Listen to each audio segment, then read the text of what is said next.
Abençoemos aqueles que se preocupam conosco, que nos amam, que nos atendem às necessidades.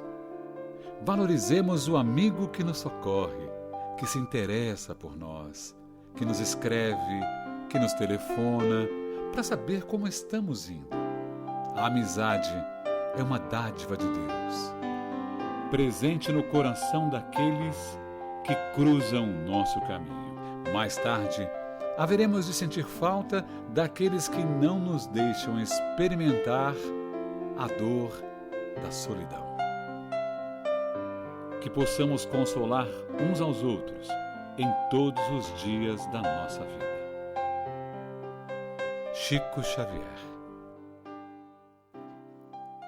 Olá, seja bem-vindo a mais um estudo reflexivo da obra O Consolador. Vossa presença muito nos alegra, muito nos honra. Esse programa é proporcionado pelos voluntários do Centro Espírita de Caridade Luiz Monteiro de Barros. Faça parte dessa família espiritual.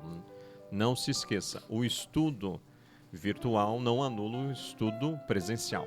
Toda quarta-feira, às 20 horas, horário de Brasília, na rua Silva Jardim, número 1, tem um estudo da obra O Consolador, com o facilitador, o senhor José Nilson. Hoje, na bancada, temos os facilitadores, Orígenes Caetano e o senhor José Nilson. Boa noite, cavalheiros. Boa noite. Boa noite. Dando prosseguimento, então nós vamos, quem está com o livro pode até acompanhar, nós vamos entrar no tópico trabalho. Questões 225 seguintes. Perguntaram para o senhor Emmanuel, como entender a salvação da alma e como consegui-la? Resposta: dentro das claridades espirituais que o Consolador vem espalhando nos bastidores religiosos e filosóficos do mundo, temos de traduzir o conceito de salvação por iluminação de si mesma, a caminho das mais elevadas aquisições e realizações no infinito. Considerando esse aspecto real do problema de salvação da alma, somos compelidos a reconhecer que se a providência divina movimentou todos os recursos indispensáveis ao progresso material do ser humano físico na Terra, o Evangelho de Jesus é a dádiva suprema do céu para a redenção do homem espiritual, em marcha para o amor e sabedoria universais. Jesus é o modelo supremo. O Evangelho é o roteiro para a ascensão de todos os espíritos em luta, o aprendizado na Terra para os planos superiores do ilimitado. De sua aplicação decorre a luz do Espírito. No turbilhão das tarefas de cada dia, lembrai a afirmativa do Senhor: eu sou o caminho, a verdade e a vida. Se vos cercam as tentações de autoridade e poder, de fortuna e inteligência, recordai ainda as suas palavras: ninguém pode ir ao Pai senão por mim. E se vos sentis tocados pelo sopro frio das adversidades e da dor, se estáis sobrecarregados de trabalhos no mundo, buscai ouvi-lo sempre no imo da alma. Quem deseja encontrar o reino de Deus, tome a sua cruz e siga os meus passos. Bacana, né? Como você viu, Emmanuel, além dele ter muita sabedoria, ele é muito poético nas frases dele, as frases bonitas, bem organizada, bem feita. E é como ele diz, é o jeito salvação. Ele diz, a salvação é trocar a palavra por iluminação da alma. Uma alma iluminada é uma alma salva.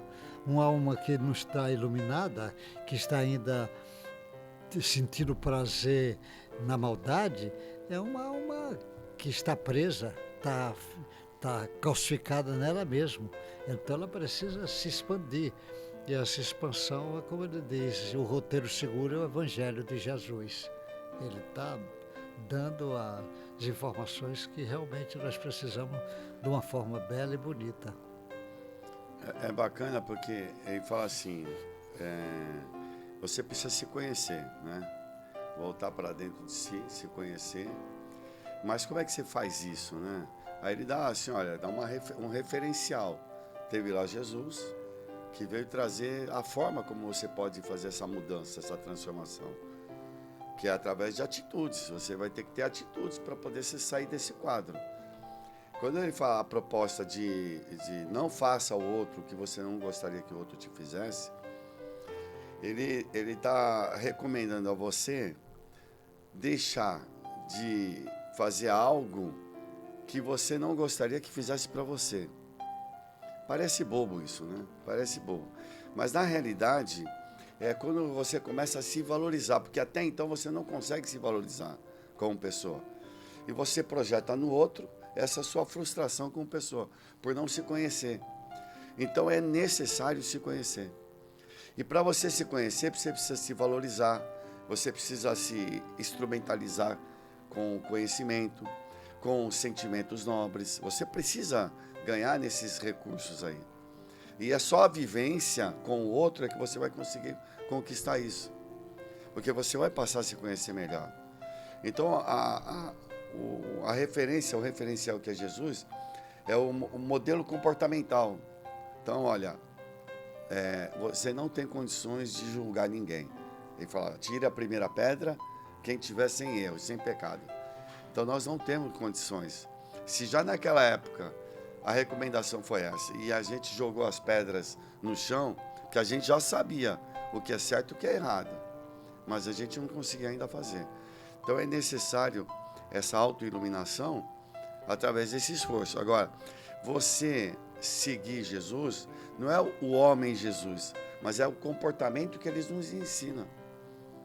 Porque senão a pessoa fica presa ao homem, e o homem transcende. Jesus não é aquele personagem só.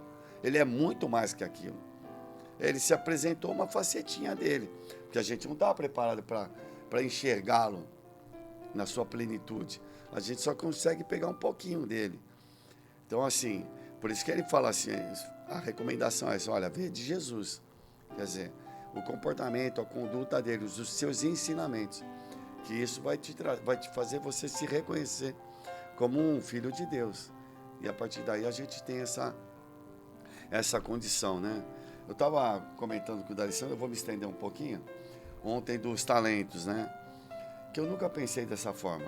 Porque na parábola dos talentos, ele está colocando que deu, para quem tem um talento, ele deu um talento para uma pessoa.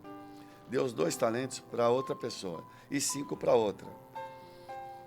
O de 2 talentos e o de 5, eles conseguiram multiplicar. Por que um de um não conseguiu multiplicar?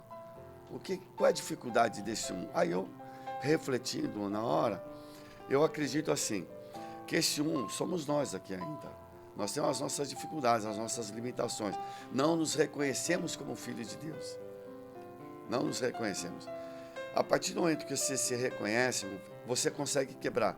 Que tem essa casca do orgulho que nós nos protegemos dela. Então, quando você quebrar esse mundo de provas e expiações, o resto fica mais fácil. Quando você tiver 2 talentos ou 5 talentos. Então, o primeiro passo para quebrar esse um talento, ele é onde a gente tem mais dificuldade, porque ele está enclausurado por conta do nosso orgulho, que nós construímos desde o início, com mecanismos de defesa e assim por diante. Mas eu pensei dessa forma, eu não sei se o senhor concorda assim, mas eu achei interessante, porque eu pensei, por que 2 talentos já conseguem? Lógico que eu fiz uma análise, uma ótica, porque eu sempre analisei de outras formas. E ontem eu enxerguei de uma maneira diferente. Não sei se essa minha análise, ela... Não, tem lógica que Tem as lógica. coisas de Jesus, à proporção que vamos evoluindo, vamos enxergando mais ainda.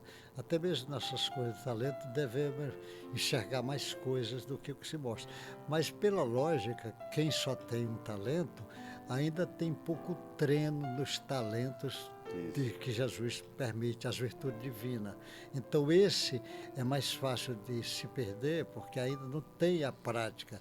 Um cara que tem 5 talentos, ele já vem treinando mais, ou seja, a porção, porque um talento puxa o outro. O camarada que treina o amor, mas ele treina também a caridade, a bondade, a alegria, a paz, é muito mais fácil de acertar do que um que ainda está começando a treinar a primeira coisa. É assim que funciona. Você vê um menino vai andar, ele cai, não sei. O outro, um pouco maior do que ele, já anda, já planta bananeira, já fica de um pé só, já dá salto, já... E o cara diz, ele já tem o talento, adquiriu ali, que você ainda não adquiriu. Você está agora no início, ele cai, ele levanta e cai. E o outro já pula e já faz cambalhota, já faz um bocado de coisa. ele já treinou mais no... Está mais avançado. Não é. É verdade, é por isso, deve ser uma prática mais ou menos assim. Não é um professor dá aula de várias matérias. É muito mais fácil para ele do que um que só dá de um. Ele é bom naquela às vezes, mas não é das outras. O outro, ele tem um espaço. Normalmente esse gênio, a gente via muito no passado isso assim. Por exemplo, o cara era filósofo, médico, advogado, político, o cara escritor, não é? E o cara ainda era músico, ele misturava tudo. Muito bom, verdade. É verdade. Questão 226. Os guias espirituais têm uma parte ativa na tarefa de nossa iluminação pessoal? Resposta. Essa colaboração apenas se verifica como no caso dos irmãos mais velhos ou dos amigos mais idosos das experiências do mundo. Os mentores do além poderão apontar-vos os resultados dos seus próprios esforços na Terra ou então aclarar os ensinos que o ser humano já recebeu por meio da misericórdia do Cristo e da benevolência dos seus enviados.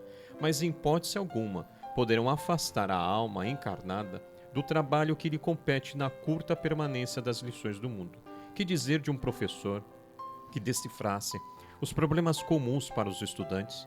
Além disso, os amigos espirituais não se encontram em estado beatífico. Suas atividades e deveres são maiores que os vossos. Seus problemas novos são inúmeros e cada espírito deve buscar em si mesmo a luz necessária, a visão acertada do caminho.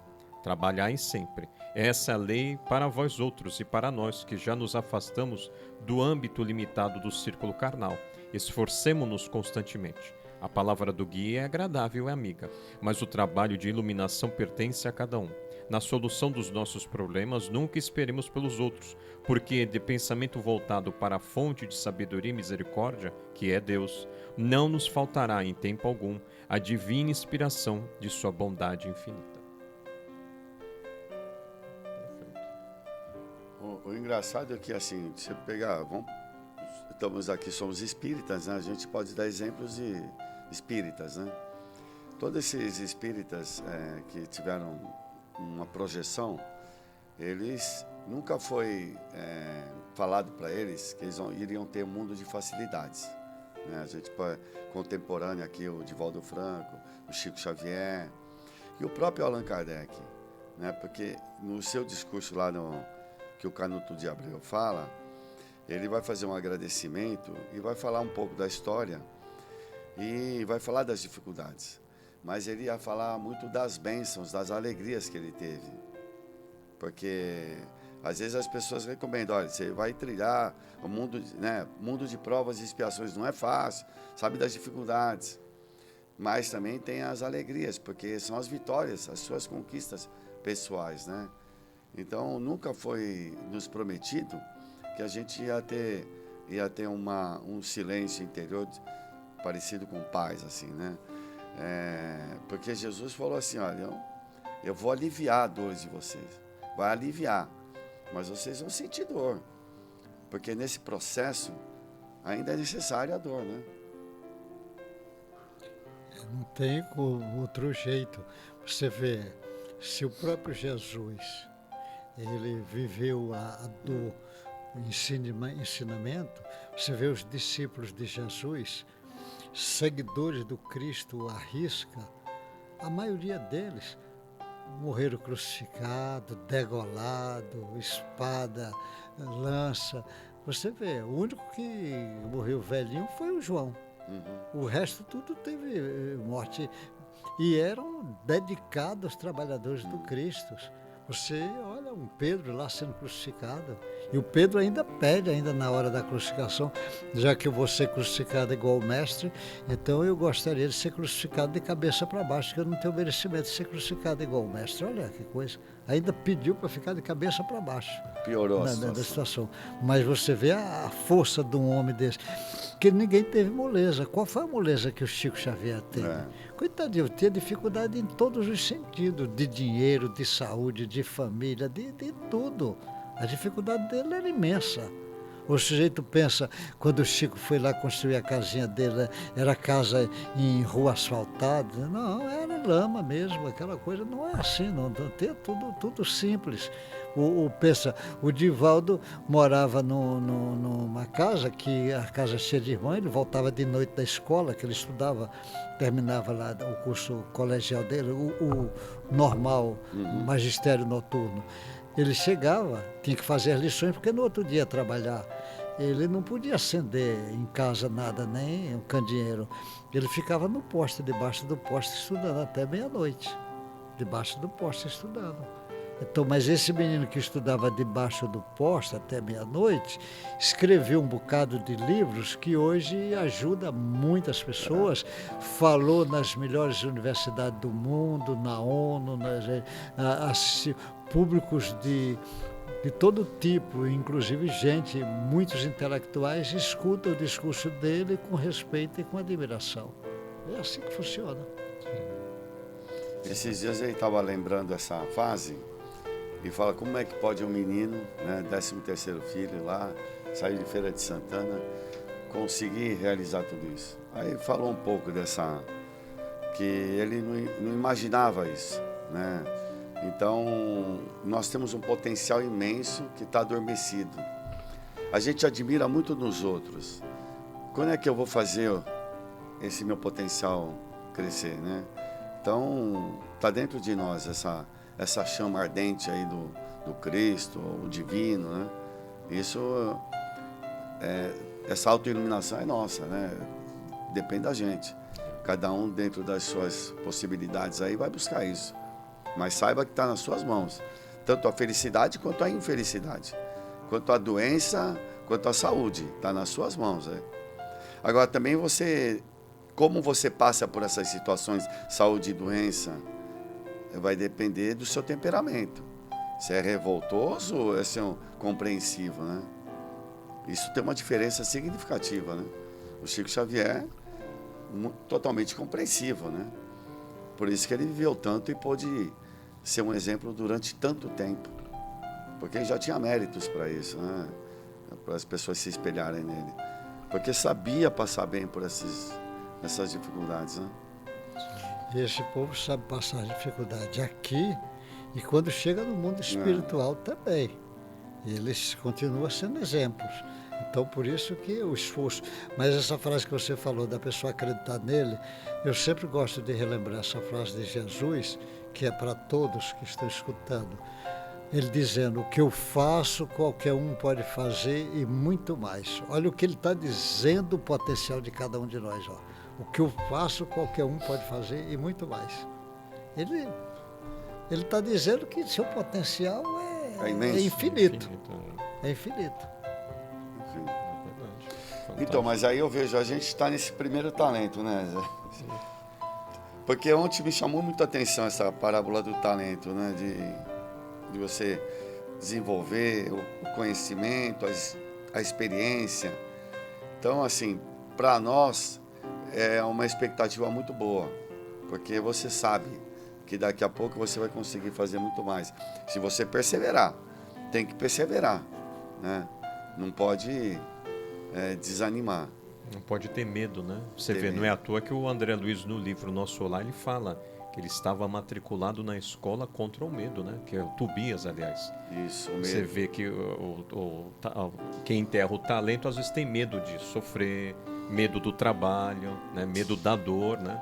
Então, olha, os sentimentos egóicos atrapalhando a pessoa, ao invés de ele perceber, bom, o talento é uma virtude que eu preciso exercer a virtude e não ficar paradinho. E essa questão do medo, que atrapalha muito a gente, né? Eu vejo lá no meu consultório. Agora, imagine o Zé Nilson, que atende de uma forma homeopata, né?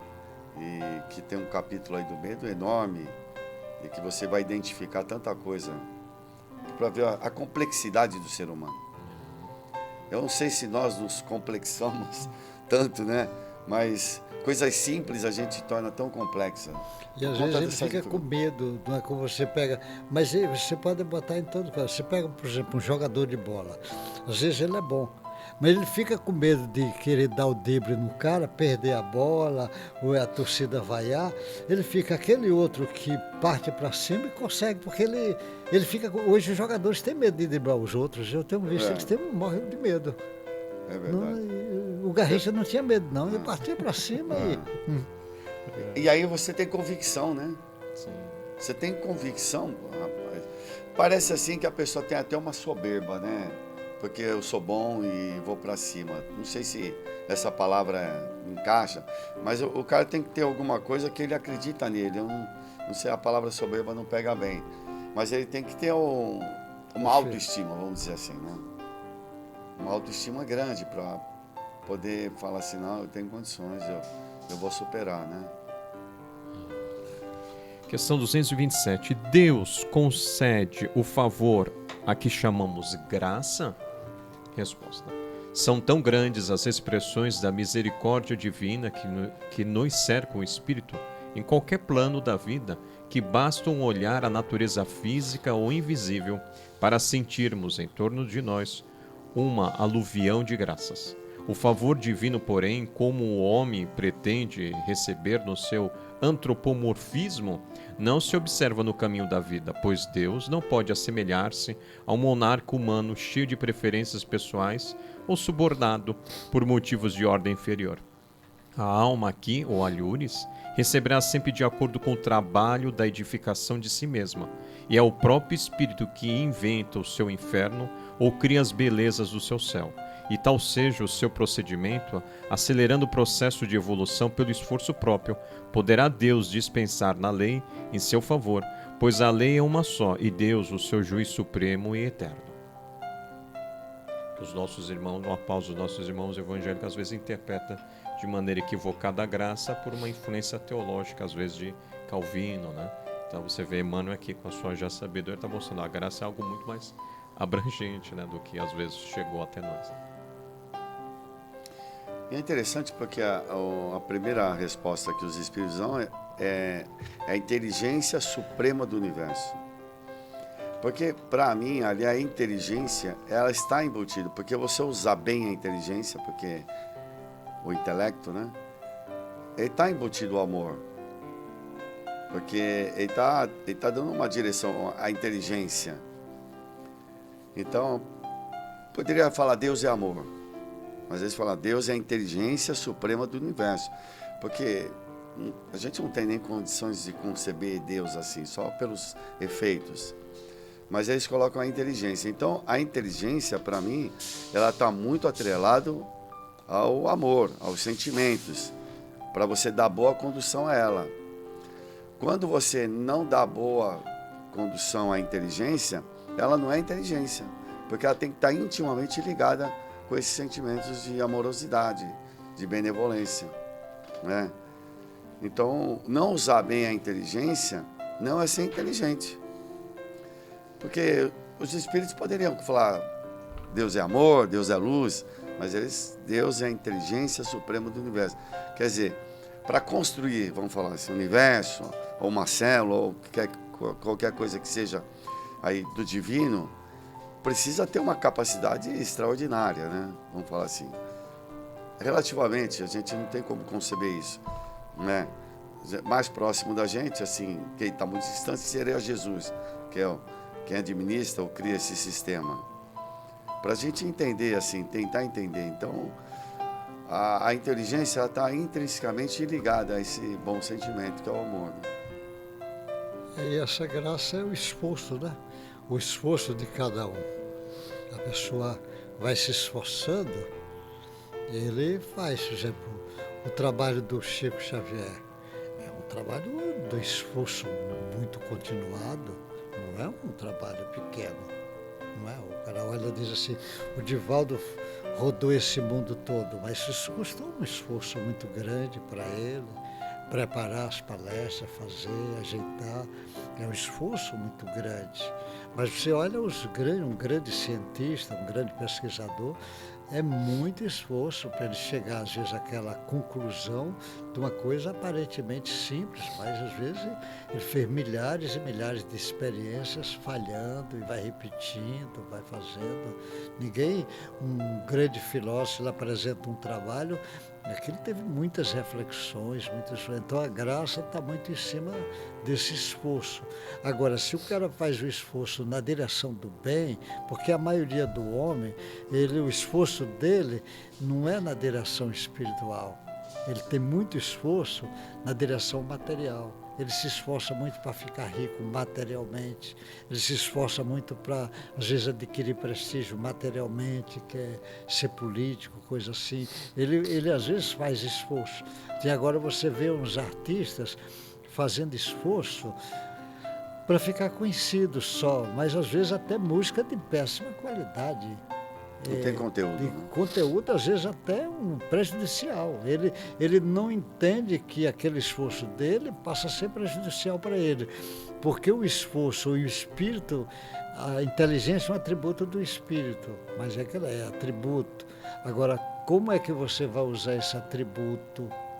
Aí tem que dizer, por isso que nós precisamos de Jesus como modelo. O cara diz, use esse atributo tomando esse referencial de modelo, porque esse referencial vai dizer para você, olha, perdoa meu filho, perdoa.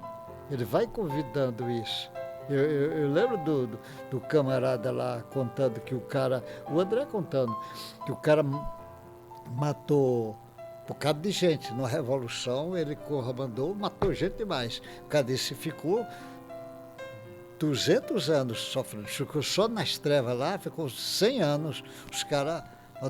Ele disse, depois de tanto tempo, a maioria já perdoou, já foi embora. Mas tem 2 que disse que não perdoava ele de jeito nenhum. Veio, aí eu disse, 200 anos o cara sofrendo e os caras não perdoam. Aí o menino todo deformado, aí o que é a espiritualidade dele? Veio todo deformado, e esses 2 causando problema. Chegava nele, botava a mão na cabeça, passava tipo fluidos parecendo piche em cima para ele ficar todo atordoado, para ele lembrar o passado dele, os caras fazendo ele lembrar. Aí pergunta o André, como é que vai? Ele disse, mas a solução agora vai ser dada. Eu quero dizer qual. Esses 2 vão nascer na mesma casa que ele está agora, como irmãos, e eles vão vir, a mãe abnegada, a mãe vai fazer eles ter compaixão do irmão, e eles vão botar a mão na cabeça, vão beijar o irmão, vão fazer... Ela disse assim, aí eles vão perdoar, por imposição da natureza, vai fazer ele perdoar, e aí o perdão vai fechar a equação dele, ele vai se libertar e o outro também vai se libertar. Olha como é que os outros todos libertaram, esses 2, mas a espiritualidade dá um jeito deles também treinarem o perdão. Olha a superioridade dele, como é que... Beleza. Você vê, eles só orientam a gente. Quem tem que fazer são os dons. O cenário, a história, eles criam tudo pra gente. Agora você vai ter que ir lá representar. Mesmo porque eles estão trabalhando do outro lado também, né? Também. Eles estão se esforçando, né, no Também, nível deles, né? Estão se esforçando e estão torcendo para dar certo. Porque é uma vitória, imagine conseguiu. É uma vitória. Porque, na realidade, esses 3 aí depois, junto com os que estão amparando, é uma alegria muito grande, vai fazer parte dessa estrutura familiar, né? Sim. E vai lá saber quem também está ajudando lá por trás, né? As relações, esse né? disse que era um cara chefe. Ele comandou uma revolução no país e matou muita gente. Questão 228. A autoiluminação pode ser conseguida apenas com a tarefa de uma existência na Terra? Uma encarnação é como um dia de trabalho. E para que as experiências se façam acompanhar de resultados positivos e proveitosos na vida, faz-se indispensável que os dias de observação e de esforço se sucedam uns aos outros. No complexo das vidas diversas, o estudo prepara. Todavia, somente a aplicação sincera dos ensinamentos do Cristo pode proporcionar a paz e a sabedoria, inerentes ao estado de plena iluminação dos redimidos. Ele está chamando, esse cara disse iluminação do espírito. Numa encarnação, ele fala, encarnação é um dia. Como é que você vai se iluminar em um dia? Então ele está bem claro, precisa de várias encarnações para realmente a pessoa se auto-iluminar. Porque é assim, você imagina o camarada quando ele está auto-iluminado, o que esse espírito tem de experiência? O que é um espírito quando vira puro? Quantas encarnações ele tem para chegar a um espírito puro? Esse está iluminado, mas olha o esforço que fez. E o camarada quer mudar numa encarnação. As pessoas falam, essa é a minha última encarnação. Eu falei, aonde? Aonde? Porque aqui nós vamos ter muitas, cara, né? para destruir toda essa matéria aqui, precisa muito esforço, né? Para limpar toda a matéria. Não é tão simples assim, né? Então, e a satisfação conforme você vai limpando a matéria e você poder ajudar aqueles que ainda estão presos à matéria, deve ser muito grande, porque você passou por esse processo. Você já passou por esse processo. Então você sabe como é que é. Então você é a pessoa mais indicada para ajudar essas pessoas que estão mais atrás. Porque você passou por isso, né? Então vai ter uma satisfação muito grande. Por isso que a nossa órbita, ela vai para lá, volta, não tem jeito. Nós vamos ficar orbitando ali até um dia pular uma camada aí, né? na nossa valência aí, né? Sim. Questão 229. Como entender o trabalho de purificação nos ambientes do mundo? A purificação na terra ainda é qual o lírio alvo, nascendo do lodo das amarguras e das paixões. Todos os espíritos encarnados, porém, devem considerar que se encontram no planeta como em poderoso cadinho de acrisolamento e regeneração, sendo indispensável cultivar a flor da iluminação íntima na angústia da vida humana, no círculo da família ou da comunidade social, por meio da maior severidade para consigo mesmo e de maior tolerância com os outros, fazendo cada qual da sua existência um apostolado de educação onde o maior beneficiado seja o seu próprio espírito. Você vê, porque para mudar o próprio planeta, né, você vê, a natureza vai dando os recursos. O que é que os espíritos falam? Que o pensamento do homem, os miasmas que ele forma com o pensamento, a sorte nossa é que o sol destrói a maioria desses, senão nós não existiríamos. Você vê, o sol vai iluminando aí a terra, deixando a sua marca lá, para a terra, para as plantas, para os animais, para tudo. Aí o que é que a natureza dá isto? Dá o magnetismo dela, dá um planeta belíssimo desse, cheio de água, cheio de tudo para o homem. Mas o homem conduz mal, aí eles ainda vão encaminhando os mestres. Vêm os profetas, que são médios, ensinar para as pessoas, vão mudar. Aí o que é que as pessoas fazem com os profetas?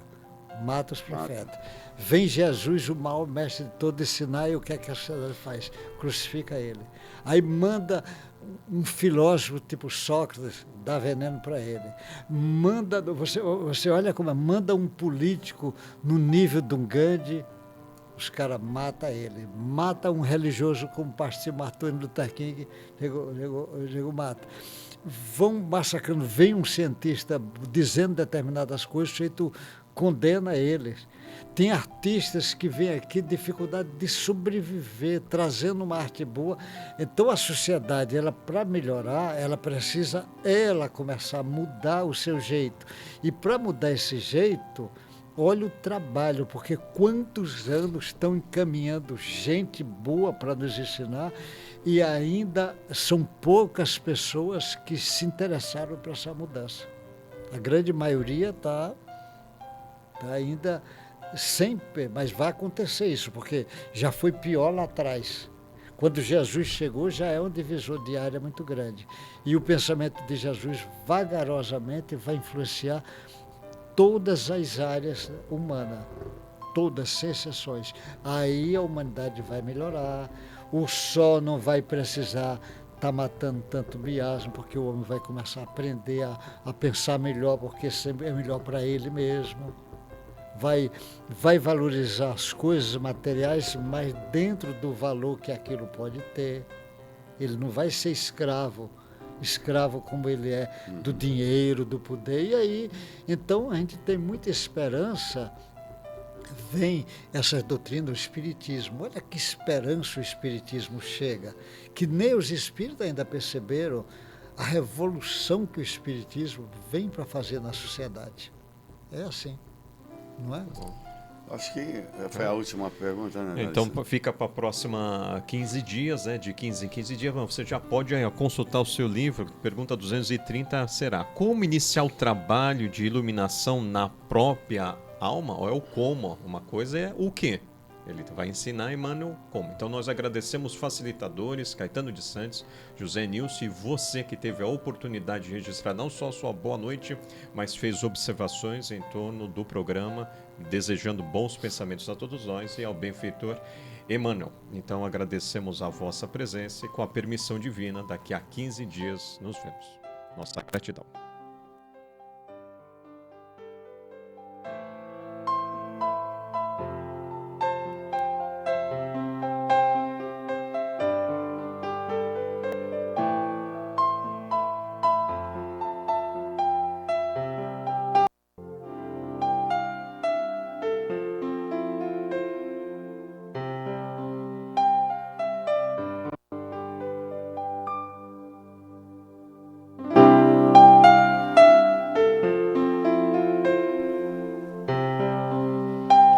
Abençoemos aqueles que se preocupam conosco, que nos amam, que nos atendem às necessidades.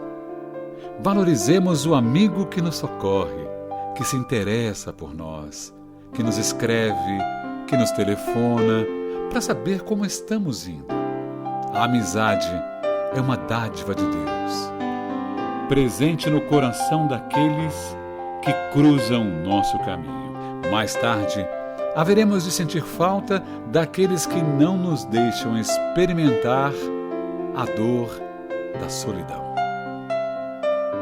Que possamos consolar uns aos outros em todos os dias da nossa vida. Chico Xavier.